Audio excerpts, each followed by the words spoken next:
देखने वाला कक्षा 12 का जियोग्राफी चैप्टर नंबर आपका 3 है और ये आपका जनसंख्या संगठन चैप्टर का नाम था, जिसमें हमने बताया था कि स्त्रियों की संख्या और पुरुष की संख्या के अनुपात को जब 1000 के रूप में व्यक्त किया जाता है इसे जनसंख्या संगठन कहा जाता है। और जनसंख्या संगठन में हमारा पार्ट 2 वीडियो होगा, अगर आप पार्ट 1 नहीं देखे तो जाकर देख सकते हैं। और ये पार्ट 2 में आपका दोस्तों समाप्त हो जाएगा। इसी के साथ ये चैप्टर बहुत छोटे छोटे चैप्टर है। तो आज का टॉपिक है आयु संरचना। क्या है आयु संरचना? मतलब आयु मतलब एज, उम्र। ठीक है, तो देखिए कि एज के बारे में आपको जानना है।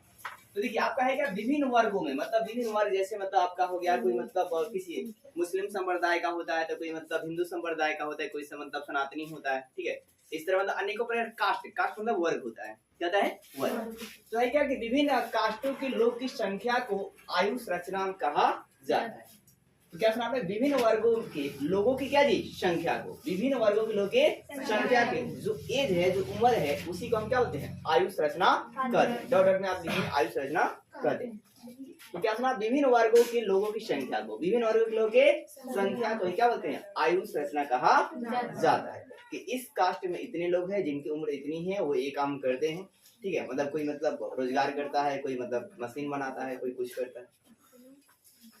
यह जनसंख्या संगठन महत्वपूर्ण सूचक है। सुनिए, मतलब आयु संरचना जो है जनसंख्या संगठन क्या जी महत्वपूर्ण सूचक है। मतलब ये जनसंख्या के बारे में आपको एक इंपोर्टेंट जानकारी देता है। कौन भाई? आयु संरचना। आयु मतलब उम्र जो है।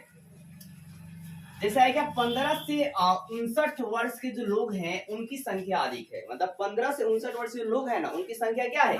अधिक है। आबादी उनकी क्या है? ज्यादा है। मतलब 15 से साल से लेकर कितने 59 साल के बीच जो है लड़कों की संख्या या लड़कियों की संख्या क्या है? ज्यादा है। और ये कार्यशील होते हैं। ये क्या होते हैं? कार्यशील। कार्यशील मतलब एक्टिव होते हैं, कुछ ना कुछ एक करते हैं। जैसे मान लीजिए आप 15 साल के तो आप पढ़ते हैं, या 15 साल से ऊपर फिर क्या करते हैं? पढ़ते हैं। 18 साल के होते हैं कमाते हैं, 26 साल के होते हैं तो भी क्या करते हैं? कमाते हैं। तो इसी जगह लिखा है कार्यशील। कार्यशील मतलब आप काम करते हैं। क्या करते हैं? वर्क करते हैं। और उस वर्क से आपको पैसा मिलती है और उस पैसे से आप क्या करते हैं? अनेकों सारे क्रियाक्रम करते हैं। फिर जो 60 वर्ष की अधिक उम्र है, जिनकी 60 वर्ष क्या जी अधिक उम्र है, उन्हें वृद्ध जनसंख्या प्रदर्शित करता है। 60 वर्ष से अधिक उम्र वाले जो लोग होते हैं वो क्या जी वृद्ध जनसंख्या प्रदर्शित करते हैं। मतलब बूढ़ेपन आप बोल सकते हैं, ओल्ड आदमी। ठीक है, तो जिनकी उम्र 60 वर्ष से अधिक हो जाती है उन्हें ओल्ड कहा जाता है। क्या कहता है? ओल्ड कहा है। और एक्टिव लोग कितने पैसे? एक्टिव लोग कितने कहा जाता है? 15 से क्या जी 59 साल, ये क्या होते हैं? कार्यशील होते हैं। और 60 से ज्यादा हो जाते क्या हो जाएंगे? आपके ओल्ड हो जाएंगे। क्या हो जाएंगे? ओल्ड। और 15 से कम रहेगा तो क्या रहेंगे? चाइल्ड। क्या होंगे? तो भाई समझिए एक लाइन कि 15 से कम रहेगा तो चाइल्ड कहलाइए। क्या कहलाएगा? चाइल्ड, बच्चे कहलाइएगा। और आपका 15 से 59 के बीच रहेगा तो आप युवक कहलाएंगे। क्या कहलाएंगे? युवक, नौजवान कहलाएंगे। और आप काम उम करेंगे, क्या बैठेंगे नहीं ऐसे। ठीक है, और 60 से अगर ऊपर हो जाते हैं अब आप क्या कराएंगे? ओल्ड। अब आप थोड़ा काम करेंगे, उतना एक्टिव काम नहीं करेंगे। अब इसी में आपका है कि आयु संरचना में आप कह रहे हैं आयु लिंग पिरामिड। क्या जी? आयु लिंग क्या जी? पिरामिड। पिरामिड मतलब एक स्ट्रक्चर टाइप का आप देखिएगा। ठीक है, तो आयु पिरामिड जो है आपका स्ट्रक्चर, इसका संबंध जो है स्त्री और पुरुषों की संख्या से है। तो आयु लिंग पिरामिड की संबंध किससे है जी? स्त्रियों और पुरुषों क्या जी संख्या। ठीक है, अब भाई क्या जैसे कि आप समझ सकते, देखिए नाइजीरिया का आयु लिंग पिरामिड कैसा है? पेपर में आ जाएगा कि नाइजीरिया की आयु लिंग पिरामिड का आकार कैसा है? त्रिभुजाकार है। आप इमेज भी देखेंगे कि कैसा त्रिभुजाकार है। इस पिरामिड जो है, अब इस पिरामिड जो है उच्च जन्म दर है। क्या जी? उच्च जन्म, मतलब नाइजीरिया में जो है ना जन्म दर क्या है? बहुत ही ज्यादा है। नाइजीरिया में जन्म दर क्या जी? बहुत ही क्या जी ज्यादा है। उच्च जन्म दर मतलब जन्म दर ज्यादा होगा। क्या होगा? ज्यादा होगा। और निम्न का होता तो जन्म दर क्या होता? कम होगा। फिर क्या स्त्री की जनसंख्या, स्त्री क्या सॉरी है क्या स्थिर जनसंख्या। क्या जी? स्थिर जनसंख्या किसकी है भाई? ऑस्ट्रेलिया की। पेपर में आएगा स्थिर जनसंख्या किसकी है? ऑस्ट्रेलिया की है। किसकी है? ऑस्ट्रेलिया की। और ऑस्ट्रेलिया की जो पिरामिड है, जो मतलब स्ट्रक्चर है, जो संरचना है आयु लिंग संरचना का, वो कैसा है? तो घंटी के आकार का है। किस आकार का है? कैसा का है जी? घंटी का। और उसका जो शीर्ष है, शीर्ष मतलब ऊपर जो वाला जो भाग है, आप देखेंगे ऊपर वाला जो भाग है वो कैसा है? तो सूर्याकार है। कैसा है? सूर्याकार साइज का है। कैसा है? सूर्याकार का है। मतलब एक बराबर ना, मतलब ज्यादा घुमा हुआ, इक्वल टाइप का। फिर जन्म दर क्या है भाई साहब और मृत्यु दर क्या है यहाँ पर, मतलब ऑस्ट्रेलिया का जो पिरामिड है उसमें जन्म दर और मृत्यु दर दोनों क्या जी समान, मतलब जन्म भी मतलब मान लो 10 बच्चों की जन्म हुआ और 10 बच्चों क्या हुआ जी मृत्यु हुआ, ये दोनों क्या आपका इक्वल है, कहाँ ऑस्ट्रेलिया का। इसलिए क्या है भाई स्थिर जनसंख्या, क्या है ना घट रहा है ना बढ़ रहा है।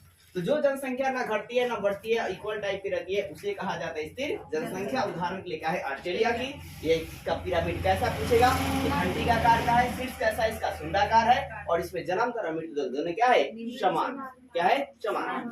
ऑब्जेक्टिव ये भी बना के पूछा जा सकता है कि किस देश का जन्म दर और मृत्यु दर समान है, तो किसका ऑस्ट्रेलिया, किसका है ऐसे प्रश्न। अब है ह्रासमान जनसंख्या, तो ह्रास का मतलब होता है कमी, क्या होता है कमी घटना, मतलब जब जनसंख्या घटेगी तो उसे ह्रासमान जनसंख्या कहेंगे। क्या सुना आपने, जब जनसंख्या घटेगी तो उसे क्या कहा जाएगा ह्रासमान जनसंख्या कहा जाएगा। जैसे आपका है क्या जापान की, क्या जी जापान, तो ह्रासमान जनसंख्या कहाँ की है जापान की, कहाँ की है जापान की है। और जापान का पिरामिड जो है, जापान का पिरामिड का जो बेस है, बेस मतलब आधार, बेस में क्या जी आधार, देखो इसको बोलते हैं भाई आधार, क्या बोलते हैं आधार। और जो ऐसे पोल की तरह खड़ा रहेगा उसको बोलते हैं शीर्ष, क्या बोलते हैं शीर्ष, क्या बोलते हैं शीर्ष। तो ह्रासमान जनसंख्या हमने कहा बताया कि जब जनसंख्या में कमी आती है, गिरावट आती है, घटती है, तो उसे क्या बोलते हैं ह्रासमान जनसंख्या कहा जाता है। अब देखिए जनसंख्या में कमी जो है ना बीमारी से आ सकती है, कहीं परमाणु बम छोड़ दीजिएगा तो लाखों लोग मरे जाएंगे उससे आ सकती है, कई वायरस के फैलने से आ सकती है, वायरस फैलने लोग मरने लगेंगे, जनसंख्या में क्या कमी आ जाएगी। तो उदाहरण के लिए यहाँ पे क्या है जापान का जो मतलब पिरामिड जो है उसका आधार कैसा है तो संकीर्ण है, क्या है संकीर्ण मतलब फैला हुआ है, संकीर्ण मतलब क्या जी फैला हुआ। और फिर आपका जो शीर्ष है वो क्या है सूर्याकार है, शीर्ष क्या जी सूर्याकार, शीर्ष क्या जी सूर्याकार। और इन देशों में मतलब ऐसे देशों मतलब जापान जैसे देशों में जो जनसंख्या है या तो शून्य होती है या तो ऋणात्मक होती है, या तो शून्य तो क्या था जी ऋणात्मक, या तो शून्य या तो क्या होगी जी घटती है, ऋणात्मक मतलब घटती है। अब हम देखते हैं आपका ग्रामीण और नगरीय संगठन, क्या है ग्रामीण और नगरीय संगठन, मतलब ग्रामीण में महिलाओं और पुरुषों की संख्या और भाई साहब नगरों में क्या जी स्त्री और पुरुषों की संख्या। तो देखिए सबसे पहले बात ग्रामीण को में प्राथमिक क्रिया होती है, ग्रामीण में क्या होती है प्राथमिक क्रिया होती है, लोग खेती उती करते हैं तो खेती उती प्राथमिक क्रिया कहा जाता है, ठीक है। और जो आपका नगर है वो गैर प्राथमिक क्रिया होती है, कहता जी गैर प्राथमिक क्रिया, और ये तृतीय क्षेत्र में आता है, किस क्षेत्र में आता है तृतीय क्षेत्र। तृतीय क्षेत्र को सर्विस सेक्टर भी कहा जाता है या सेवा क्षेत्र भी कहा जाता है। जैसे आपका बैंक का काम हो गया, क्या हो गया बैंक का, या उद्योग का काम हो गया, जो इंडस्ट्री होती है ना तो इंडस्ट्री कहाँ होगी गाँव में होगी, कहाँ होती है शहर में होती है, क्या होती है शहर में होती है, जो कंपनी होती है तो वो आपका हो गया सेवा क्षेत्र, क्या है सेवा क्षेत्र। और सबसे जल्दी जो टैक्स जाता है ना वो किससे जाता है तो सेवा क्षेत्र से ही जाता है, कृषि से भी जाता है कुछ परसेंट।